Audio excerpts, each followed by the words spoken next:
میں سر چاہوں گا کہ کیونکہ اسلامی تعلیمات دین حق کا آغاز تبھی ہو گیا تھا جب حضرت آدم علیہ السلام اور پھر نبی پاک صلی اللہ علیہ وآلہ وسلم پر خاتم النبیین پر یہ دین مکمل ہوا۔ ٹھیک۔ اس دین کے دو پہلو ہیں، ایک پہلو جو ابھی ہم نے ڈسکس کیا اس کو بولتے ہیں تعلیمات، اور دوسرا پہلو ہے جس کو بولتے ہیں روحانیات۔ یعنی اسلام کے جسم کا نام تعلیمات ہے اور اس کی روح روحانیات ہے۔ سر جب میں نبی پاک صلی اللہ علیہ وآلہ وسلم کا برتاؤ دیکھتا ہوں اور قرآن میں اللہ تعالیٰ کے جو احکامات دیکھتا ہوں تو مجھے ایک بڑی خوبصورت چیز نظر آتی ہے کہ دنیا کے اندر جس فزیکل ورلڈ میں ہم رہ رہے ہیں اور جس دنیا کی ہم محنت کر رہے ہیں یعنی آخرت، دو چیزیں اللہ کے ہاں بھی اور انسانوں کے ہاں بھی بہت زیادہ عزیز ہے۔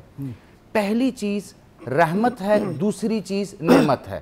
اس دنیا میں بھی ہم رحمت کے محتاج ہیں، نعمت کے محتاج ہیں، کھانا پینا اٹھنا بیٹھنا صحت تمام چیزیں، اور اخروی زندگی میں بھی ہم رحمت کے بھی محتاج ہیں اور نعمت کے بھی محتاج ہیں۔ لیکن اگر برتری دیکھی جائے رحمت اور نعمت میں کس کو دی ہے تو اللہ تعالیٰ فرماتا ہے وَمَا أَرْسَلْنَاكَ إِلَّا رَحْمَةً لِّلْعَالَمِينَ، ہم نے نبی پاک صلی اللہ علیہ وسلم کو تمام عالموں کے لیے رحمت بنا کر بھیجا، اور مرد اور عورت میں سے عورت کو رحمت بنا کر بھیجا، مرد کو نعمت بنا کر بھیجا۔ تو اگر اس سلسلے کو دیکھا جائے تو دو قسم کے لوگ ہمارے معاشرے میں موجود ہیں، میں بھی آپ بھی، ہم جیسے جن کے ہاں بیٹیاں ہوتی ہیں ان کے لیے تو جس سے ڈاکٹر صاحبہ نے فرمایا، مجاہد صاحب نے فرمایا کہ دنیا میں ہی جنت کی بشارت دے دی گئی۔ نبی پاک صلی اللہ علیہ وسلم نے فرمایا میرے ساتھ تم یوں اکٹھے کھڑے ہوگے روز حشر میں۔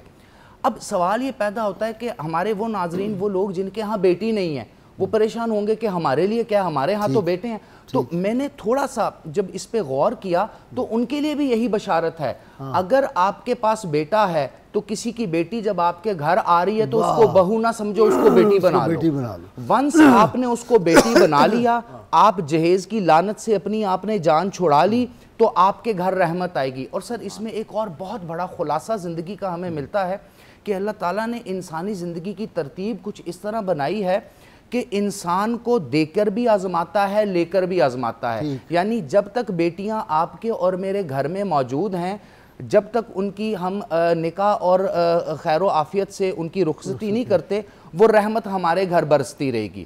جیسے ہی وہ اپنے شوہر کے گھر اپنے سسرال جائیں گی تو وہ ساتھ رحمت بھی لے کے جائیں گی۔ اور ہمارے معاشرے میں کیونکہ پاکستان ایک ایسے جغرافیکل ایریے میں معرض وجود میں آیا جو بیسیکلی ہندو، جین، سکھ اور اس قسم کی ڈومینیشن کا حصہ تھا، تو ہمارے ہاں وہی ریتی رواج چلے آ رہے ہیں، وہی ستی کی جو رسم ہے وہ چلی آ رہی ہے۔ ابھی تو کافی حد تک اس پہ کام ہوا ہے، لیکن ستی تو ہمارے یہاں نہیں ہے، پہلے دور میں کسی دور میں یہاں پر مسلمانوں میں کبھی نہیں رہی، ہم نے 1000 سال حکومت کی ہے، مسلمانوں میں یہ نہیں رہی پروفیسر، لیکن اس بر صغیر کے صغیر میں بالکل ایسا ہی ہے۔ تو اس سے جب ہم نے تھوڑی سی ظاہر ہے نسبت تو ہوتی ہے نا، ایک کلچر کے ساتھ ایسوسیٹڈ ہوتے ہیں، ظاہر ہے ایک ہی جگہ رہے، ایک ہی جگہ رہتے ہیں، اثرات دیتے ہیں، کچھ اثرات دیتے ہیں۔ اسی میں سے جہیز کا اثر بھی نکلا، اسی میں سے بیوی اپنی بیٹی کو اور اپنی بہن کو وراثت نہ دینے کا اثر بھی نکلا، اسی میں سے بیٹی کو تعلیم نہ دینے کا اثر بھی نکلا۔ اب اس کے لیے جس طرح میں نے ابھی عرض کیا کہ اللہ تعالیٰ فرماتا ہے کہ جب نبی پاک صلی اللہ علیہ وآلہ وسلم کو رحمت للعالمین بنا کر بھیجا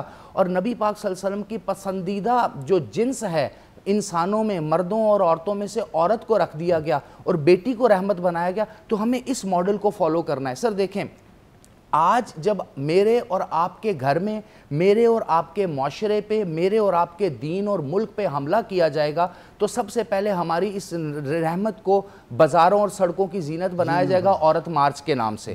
سب سے پہلے اسی عورت کے منہ سے اس طرح کے ڈائیلاگ ٹی وی، فلم، باقی جگہوں پہ دلوائے جائیں گے جہاں سے اس کی اپنی عزت، اپنی اہمیت، اپنا وقار ڈیمیج ہوگا چند ٹکوں کے نسبت۔ اب اس سے ہوتا کیا؟ اس سے ہوتا یہ ہے کہ یہ ایک میل ڈومینیٹڈ سوسائٹی اور پوری دنیا میں ایسے ہی سلسلہ چلتا ہے۔ اب اس کے رزلٹ میں کیا ہوگا کہ عورت کی وہ عزت، وہ وقار، وہ مقام جو نبی پاک صلی اللہ علیہ وسلم نے عورت کو عطا کیا ہے، ہم خود ہی اس کو ڈیمیج کرنا شروع کر دیں گے اور الٹیمیٹلی اپنے گھروں کو ہم رحمت نہیں زحمت سے بھر لیں گے۔ ٹھیک، بالکل ٹھیک ہے۔ مجھے لینی ہے بریک۔ ناظرین کرام، آپ دیکھ رہے ہیں کتنی اہم گفتگو ہو رہی ہے بیٹیوں کے حوالے سے۔ میں سمجھتا ہوں کہ ہر لمحے یہ سوچنا چاہیے کہ یہ برکتوں کی ایک برسات ہمارے گھر میں رحمتوں کی ہو رہی ہے، بیٹیوں سے بہت محبت کرنی چاہیے۔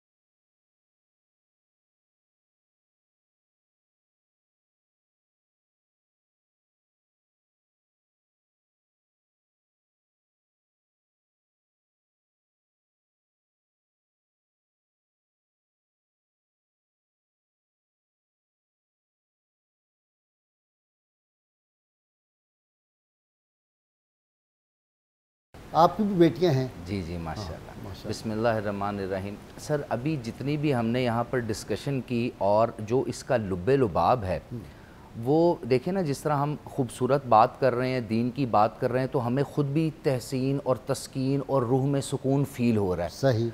صرف اور صرف جو تکلیف کا باعث ہے اور جو میں سمجھتا ہوں کہ حضور اکرم صلی اللہ علیہ وآلہ وسلم خاتم النبیین جو اس وقت اپنے روضہ میں موجود ہیں، آپ کو بھی جو اس وقت تکلیف کا باعث ہوگا وہ یہ ہوگا کہ امت نے وہ افکار، وہ احکام اور وہ نعمتیں اور وہ رحمتیں جو نبی پاک صلی اللہ علیہ وسلم سمیٹ کے ہمیں دے کے گئے تھے، ہم نے اس سے جان چھڑا لی مال کمانے کے چکر میں، جاب کے چکر میں، اپرچونٹی کے چکر میں، جس طرح ڈاکٹر صاحب نے فرمایا مٹیریلزم کے چکر میں۔ یار شرم نہیں آتی؟ یعنی ایسی بے لباسی یہ آتی ہے اشتہارات میں، دیکھ کے آدمی کی نظریں جھک جاتی ہیں۔ سر دیکھیں نا، اس کو دو طرح سے دیکھا جاتا ہے۔ ایک طرح سے تو یہ دیکھا جائے گا کہ آپ کے اوپر اس وقت ویسٹ کی کلچرل یلغار ہے، جس کو کلچرل انویژن بھی کہا جاتا ہے۔ لیکن دوسری طرح یہ دیکھا جائے گا کہ ہماری تعلیمات کہاں ہے، یعنی ہمیں مدارس سے، ہمیں درسگاہوں سے، ہمیں مسجد سے، ہمیں ممبر سے، ہمیں اسکول سے، کالج سے، یونیورسٹی سے،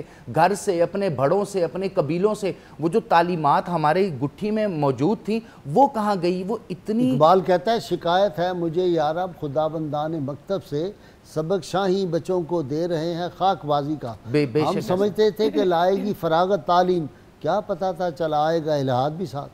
سر وہ آپ نے ایک جگہ فرمایا نا، اقبال کا یہ شعر ایک پروگرام میں، وہ فریب خوردہ شاہی جو پلا ہو کرگسوں میں، اسے کیا خبر کہ کیا ہے راہ و رسم شاہ بازی۔ اس وقت کا مسلمان مرد اور عورت شاہین تو ہے، شاہین کا بچہ تو ہے، لیکن انفارچونیٹلی کرگسوں کے ارد گرد گھرا ہوا ہے۔ سیاسی کرگس ہوں، پولیٹیکل کرگس ہوں، اکنامک کرگس ہوں، پلاننگ کمیشن کے ریلیجیس کرگس ہوں۔ بہت بڑی بات آپ نے کی سر۔ دیکھیں اس وقت لڑائی، جی علماء وہ زبان استعمال کر رہے ہیں جو میرے خیال ہے ریڈ لائٹ ایریا میں بھی نہیں استعمال ہوتی۔ سر شرم کی بات ہے۔ تو یہ وہ لوگ تھے جنہوں نے رسول اللہ صلی اللہ علیہ وسلم کے اخلاق کریمانہ لوگوں تک پہنچانے تھے، تو ان کا تو اپنا بیڑا غرق ہوا ہوا ہے۔ کریکٹر بلڈنگ کرنی تھی سر۔ ایک تو اخلاق، آپ تعلیمات کی بات کرتے ہیں، ساتھ تعلیم و تربیت، کریکٹر بلڈنگ۔ وہ اقبال فرماتے ہیں نا، کہیں فرقہ بازی ہے اور کہیں ذاتیں ہیں، کیا زمانے میں پنپنے کی یہی باتیں ہیں۔ سر یہ جو مذہبی فرقہ ہے، سب سے بڑا ہماری اور آپ کی بھی جو غلطی رہی، یہ میں سمجھوں گا کہ جو ہمارے اساتذہ کرام کی رہی، مذہب کا کوئی پروفیشن نہیں ہوتا، ہر مسلمان اس کا کانٹریکٹر ہے، ٹھیکیدار ہے، ذمہ دار ہے۔ وہ مذہب سیکھے گا، مذہب پہ عمل کرے گا، مذہب کی تبلیغ کرے گا۔ جب آپ اس کا پروفیشن کریٹ کریں گے تو رزلٹ آپ کو یہی ملے گا۔ دوسری امپورٹنٹ چیز سر اس میں یہ کہنا چاہوں گا کہ دیکھیں، جتنی بھاری ذمہ داری ہوتی ہے اتنا ہی ذمہ دار شخص اور ذمہ دار ذہن تلاش کیا جاتا ہے۔